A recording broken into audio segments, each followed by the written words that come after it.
Hello, hello, magandang araw mga bater. Andito na naman ang Papa Jack sa masayang buhay sa likod ng bahay. Hello, magandang araw. Mahirap mag-video. Hello. Hi.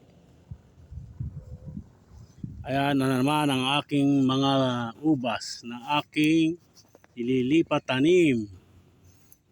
At pipilitin kong pipilitin ni Papa Jack na magtanim ng ubas at pag-aaralan ko kung paano sila buhayin at paano sila pamungahin. Ayan. Medyo stop ako sa mga pinakbit. Tingin ko nga rito parang may bulaklak na yata oh. Ayan oh. O kabilis o kalilipat ko lang nito. Ayan o, mahaba na siya kaya obligadong maghanap na ako ng gagawing balag. Ayan, gagawin kong balag ito. Ito. Ayan o.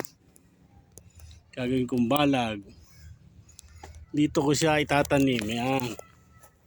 Padiretso roon sa isang animan ko. Ayan o. Ito. Ayan o. Ang mga bater oh. Yung dalawang puno na, yung dalawang kunang drum, dito ko siya, ito ang kukunin kong level dahil dito pag medyo tag-ulan, bumabaha. Kaya dito sa medyo mataas yung tanim na nakalagay sa drum. Pero yan, butas dyan sa ilalim. Yan ang gagawin ko. Nahihilera ko rito yan, papunta raw. Kung may pagkakataon na maging ubasan rin. Yan ang gagawin ni Papa Jack. Dito sa masayang buhay sa likod ng bahay. Ayan o, meron naman akong tatlong lipatin. Ayan. Masarap pala magpatubo pag natutuhan magpaugat at magpatubo.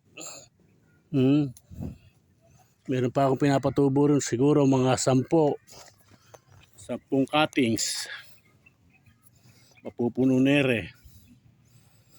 Yan.